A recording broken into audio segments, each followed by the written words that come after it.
And we're live. Okay, I'm here. Oh, welcome to part two. Part two.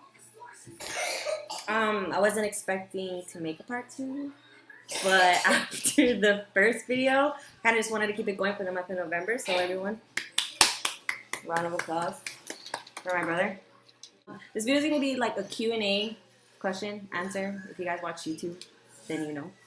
So yeah, that's kind of what this video is gonna be about. So if you wanna keep watching and you wanna hear some answers about, obviously the topic is still epilepsy, then just keep on watching.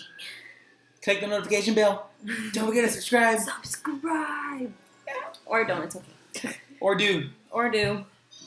No, guys, so I think the way this is going to work right now is, we got a couple questions that I wanted to talk to Ashley about. Kind of a couple personal questions that I wanted to ask her. So I think we'll get started with those questions here first.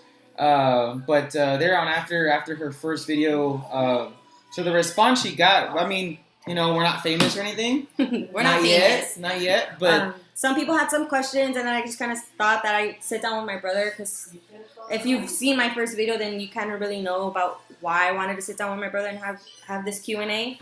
So we are making it happen. So we're going to answer some of his questions towards me, and then some of y'all's questions, and I'll sit down and I'll gladly answer them. Yeah, but one of the first questions that I had for Ashley was, since it's been a while that she's had an episode, if she's actually still considered to even have epilepsy, right? Because I think it's been a couple of years since you've had it. It's been an episode. So that was my first question to you: is are you still considered to have it even though you haven't had an episode in a while? So in general, people would say, after a year of being seizure-free, you're considered, not to be epileptic. But that's a good question, because I'm still on my medication, and I just saw my doctor a few months ago. And he knows that I haven't had any seizures. So to him, it's like, well, we know your past, we know your history, and we know that if we take you off of your medication, like, your body reacts to it in a negative way. So why am I going to take you off of it like that, even if you haven't had a seizure? Him knowing in his head, if I do it, something's going to happen to her. And that's kind of what we're trying to not have happen. So I guess to him, it's let's lower it slowly and slowly and slowly, even though I'm already on pretty much what's like said to be the lowest dose. So I guess that would be my answer, like, even if I haven't had any episodes in so long, and why are you still epileptic? Why I'm still on my medication. So as long as you're still on your medications and you're still epileptic, because something's still there trying to prevent you from having one, pretty much, essentially. If I was not on it, then I think something will probably happen to me within a few months. So have you ever talked to your neurologist about, hey, I know we've kind of slowly been trying to wing this, what's the time frame from, like, okay, when it's been years, when do you think, if ever, I'll actually be able to be completely off of them? Have you ever asked that question? Yeah, in my last video I had said, he had wanted to see me in a total of 6 months to see if by 6 months I would be off of it. But there's really no telling, what if in 3 months, that amount that he's lowered me to, my body's not taking it the way it used to, So he just wants to see how do you react at different amounts, So he literally can tell me 6 months, but if my body's not having it in 6 months, then it'll turn into a year.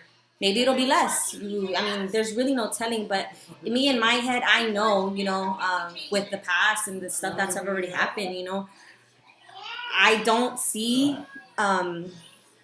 it being less than 6 months. I think it'll be 6 months or more, to be quite honest. I don't think that my body will react to it in a good way if it's 6 months or less. I think my body will probably freak out. Okay. Well, so another one that I had was, are you worried that your kids may have it? Are you worried that, considering that it's kind of, runs in the family, I think it's well established, is that a concern that runs through your head? I honestly just hope that it skips a generation because it obviously didn't do that with us, you know. Yeah. It kind of just kept on going. But it's weird to me how it's literally just us in our immediate family. Nobody else really has it. But I hope not, because the way that I've said, you know, you don't have to be born with it. You don't have to be a certain age. This thing can happen at age 45. It can happen at age 14, and it can happen at age 26. Like, there is no age. There is no gender. It's just a lot of people, they grow into it. Why? We have bad habits. We have bad eating habits. We have bad, you know, just things, like, especially in this generation, like, a lot of people have bad tendencies of staying up late, drinking, eating bad, you know, like, a lot of things play into how somebody, I mean, our seizure threshold, everybody's is different, you know, like, you obviously, you can go to the club and you can see strobe lights and you can probably be there all night. But if I go, you know, I'd be like, you know, I gotta get out of here, you know, like, I can't with these lights, I can't, you know. This alcohol's hitting me like that. I'm starting not to feel too good, you know. Like, we have our boundaries. Not everybody's the same. So my only worry is that my daughter can probably grow into it because of all the bad habits that you know people have. Yeah. She can avoid it as much as she can, and hopefully nothing happens. But I guess that's just my worry, because I right now she doesn't have anything. But yeah. So on that same note, so you mentioned you know, habits, and you mentioned diet too. So what does your diet look like? Is there anything that you're trying to do with what you're eating, with what you drink, with what you don't eat, with what you don't drink, and how good are you about keeping up with that? The very first thing that my neurologist told me was, honestly, the very first questions he asked me when I go to a visit is, how's your diet?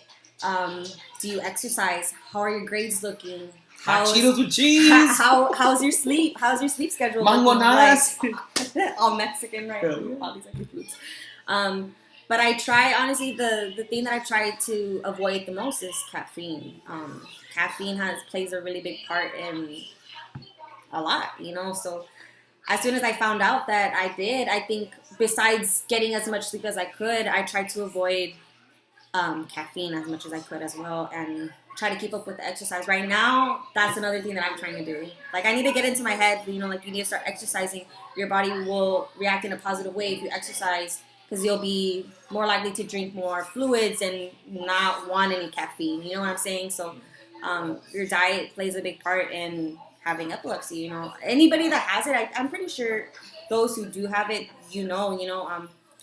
alcohol, junk food, you know, you have to feed your body good things in order for good things to happen in return. Yeah, and if anybody out there's watching, you know, and if there's something that y'all do with your diet that's specific that you've seen works, you know, I'm sure she'd be open to, you know, to hearing those suggestions. Any comments, you know, y'all can, you know, leave them below.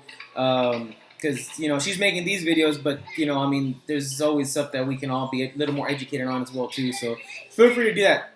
Open minds. All 400 of y'all that watched the first video. Open minds. Okay. No. Good. So caffeine. So no Red Bulls for you? No Red Bulls. Maybe once a week. Gotcha. All right. So, well, and then, you know, another... This is water. This is water, okay? Now it is. I drink a lot of water. It wasn't water earlier. It wasn't water earlier, but... It's water now. So one of the other ones was, you know, kind of just a more broad question was, you know, how has it affected your life? From here with family, you know, to personal life, to, you know, friends, social life, you know, it's kind of on all aspects, you know, kind of how do you think this affects people and affected you personally too? It affected me in a way where I'm always kind of like, I hate to sound like this, but I really do kind of live life on the edge. You know, I have to watch what I do at all times, you know, especially when you have kids and you're epileptic and your mom and you have a kid. Like, that's pretty tough, because you have to watch your health in order to be responsible enough to watch their health and their well-being, you know. Like, I don't know, it's just, it makes you see life a lot differently whenever you have something like this that you can't really control at all times. Like, it's not something that you can just immediately think of, like, all right, you know, I'm going to go out with my friends and I'm just going to have a good time, you know, like, that, it's different for me. You know, when I go out with my friends, there's a time limit where me in my head, if I stay out past this time, the likelihood of me something happening to me are much higher than what it would be for my friends. So I watch what I do. I watch how long I'm out. I watch literally things that probably people my age don't even think of. Like me, my life now has changed so much from before I even knew I had it. Before I even had it, I mean, obviously I wasn't going out and stuff. I was a teenager. I was How old were you again? 14 when I found out. So it's not like I was doing anything anyways, but still just imagine your life without it. I mean, your life compared to my life growing up was probably really different. A little different? Yeah, I gotta say it was, for sure. So what about like personal stuff, like with us? Like us, like family? I think with y'all, it wasn't a lot different because, y'all knew that Dad had it. Y'all knew that Melissa had it. And kind of, Mom already knew, how to take care of us. So it wasn't anything new to our family. We kind of knew. I'm pretty sure y'all already knew because obviously I'm the baby. Like I'm sure y'all and Mom had already talked to y'all about if this or that happened. You gotta know how to take care of them. You gotta know what's to come, how to prevent, or what to do if it does. So I kind of really did put my trust in you guys 100% after something happened to me because I obviously expect my family to be there for me when stuff like that happens. At 14, like who else is gonna take care of me and stuff like that. And it's crazy because I was actually there. Yeah, I know. I told them. I told them. I told them. I told them. That's what I was gonna say. I was there I was home from school. It was a weekend or. I told them it was Christmas break. I was remember it? it being Christmas break. Yeah. So, but I don't know if you were still in school or if you were in college already. No, I was at UTSA already. I was already here in San Antonio. So, yeah, I remember that. That was crazy. I still remember. So, okay, cool. So, my next one. This is kind of going back to you kind of touched base on it a little bit, but I guess kind of getting a little more specific into like the medications that you're taking. Yes, you have gone down. Should we touch on that or no? Because you kind of already touched on that. Well, I think what he's trying to ask is how did my medications look like back then versus how they're looking like right now. I do remember that back then when I first was on this medication, mind you, I've never changed medication. The only thing that changed was the dose. But I do remember back then, that was my very first time being on any type of meds, other than my asthma inhaler, to be honest. I never really had been on anything other than that. My body reacted to it in a negative way. I don't know if you remember, but I would lash out at Mom and Dad. I would lash out at y'all. I was always mad. I was always arguing. I was always yelling. And I remember the neurologist told me, like, it's the medication. Her body's not used to this medication, and those are some of the side effects. Like just lashing out, being angry, depression, stuff like that. Obviously, I don't think I was depressed. I remember him giving me I think it was B12 vitamin, and it calmed me down. Like, it calmed me down, and it really did. Like, it went away for the most part. That stuff, those side effects went away, but I ended up gaining weight and eating a lot. You sure it wasn't the mangonadas? I'm sure it was not the mangonadas. Yeah, fucking 14. Yeah, no, I'm sure at 14 I was not eating mangonadas, but I do remember gaining a lot of weight, and I remember when we went back, he told us, that is part of what that vitamin does. It makes you gain weight. It makes you eat like crazy. So after a certain amount of time, he was like, okay, you're fine, you're stable, you're not lashing out, you're not acting out. You can get off of it. You're not acting full no more, ass. You're not acting full. So he was like, okay, yeah, like, you can, like, the vitamin, I was able to get off like that, and then after that, nothing really happened.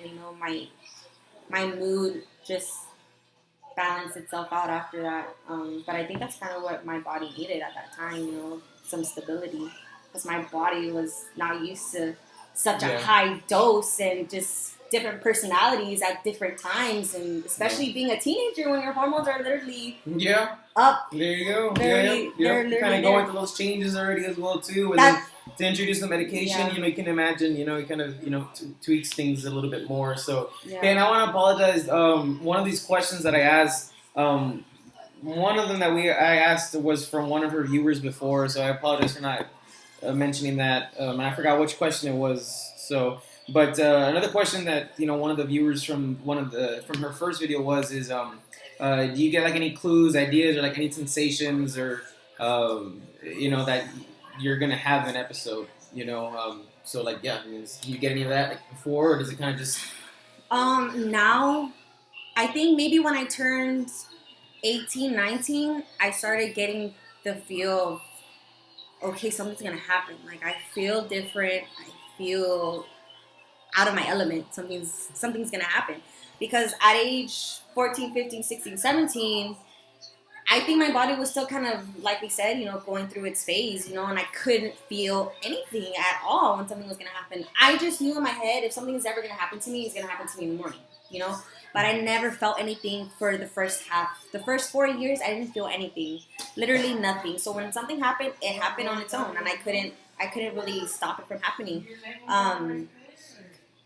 Now, whenever I was probably a senior in high school up until now that I'm 22 years old, I can feel a state of confusion, a state of, is this a dream? Like, is this real life? Like, I feel really like out of it, like spaced out, I want to say. And I can tell, either I need to take my medication, or I need to go to sleep. Like something's gonna happen to me, or I tell somebody, like I honestly don't feel good, like either be next to me or, be ready to call someone. Because now at this age, I guess I already learned and I've already seen how I feel with certain things. So I guess that's called an aura, guys. If you guys don't know, it's an aura. It's a feeling that you get right before something's about to happen to you. It's like this spaced outness. So right now you mentioned, like you might have to have like someone next to you or something like that. So kind of going off of that, there's another question that one of your other viewers had from the first is do you think it's safe for someone with epilepsy to live alone, or kind of like what would you recommend, or what are your thoughts on that? If this was me 4 years ago, I would have said no. It's not safe for you to live alone. If you're the type to not get any symptoms or any signs or any type of aura feeling of when you're gonna get one, I say no. You need to have someone around. You need to have some type of support. You need to have someone to be there for you. That's kind of the downfall of having epilepsy, is the feeling of you're codependent on someone at all times. You feel so hopeless, like you can't take care of yourself, and that's probably, not to be vague or anything, that's probably the shittiest feeling ever, like I can't take care of myself. Like the easiest thing for me to do is to take care of myself. But now at this age, when you have things under control, medications and everything, go for it. You can do things on your own, you're just making sure that everything's, scheduled. You're taking your medications the way you're supposed to be taking them. I can't wait to live on my own. I can't wait for that day to come and just, feel that feeling of independence in the state of like epilepsy. Talk of that, like feeling independent enough to, I can live on my own, and I can take care of someone else while doing that, I think in my opinion, I think she hit the nail around the head. As if you got things under control, medication, that you're good about, keeping up with what you need to keep up with. I do think, eventually at some point everybody, will kind of want to venture out and, start to live on their own. I've even heard of some people having, like the epilepsy dogs. Yeah, the dogs, that can kind of sense, if one's coming or not. So that's always an option, I think, for people. I remember at the age, whenever I had found out, my doctor had told me, I don't want to say his name, but the doctor that had told me, he said, he had mentioned to mom and dad that it would be a good idea for me to get a dog, because at that time I didn't feel or know when I would get one, but we didn't end up getting one. but he had actually suggest that to us, to get a dog. So if you're one of those that you don't know when or how to feel when something like that's gonna happen, maybe actually getting a dog. I mean, it's nothing to be ashamed of. See a lot of people do it. Some people who make millions of dollars and they're lawyers and they have their dogs with them. A lot of people have it. A lot of people do it, and if you're one of those, then I say definitely go for it. Yeah. And, guys, these are all just kind of, we're just seriously just kind of talking. We didn't really plan too much. We kind of practiced some of the questions a little bit, what we wanted to ask and things like that. But these are just, kind of actually just telling her story and her side of things and her opinions, right? Again, everybody's different. I don't want to make it seem like this is the only way to go about it. You do you, and whatever fits you, then go for it. I'm just trying to tell you all how things work on my end. Yeah. And obviously, if y'all have, either your general physician or, your neurologist or, whoever y'all see, obviously they have different recommendations. We obviously follow what they tell you, right? Don't take this as, actual medical advice or anything like that. But like I said, this is just kind of, us just making this video and trying to tell, kind of give her opinion and what she's been through and what's worked, what hasn't worked, and just kind of trying to tell her story a little bit more, right? Yeah. So, do you have any questions for me personally? No, I think with the questions that we asked right now, I think those are some of the things that I, personally were kind of, question, personal questions that I had. So, not really. Okay. I think we're good. I think video 2 is coming to a wrap, y'all. Right? It's just, two seriously average people just doing this in my kitchen right now. Yeah. So, it's a Friday night. We're literally getting ready to go to bed. It's about to be 10. And we literally just did this in 20 minutes. But thank you for watching this. Thank you. And if you want to see a part 3, let me know. And just let me know what you want to see. Just remember, it's the month of November. The month of November is Epilepsy Awareness Month. Still, if you're watching and you're a subscriber or you're just literally just watching this just to watch, then leave a purple heart down below in the comment section. And give it a thumbs up, if you like this video. And that's a wrap. That's a wrap. Deuces.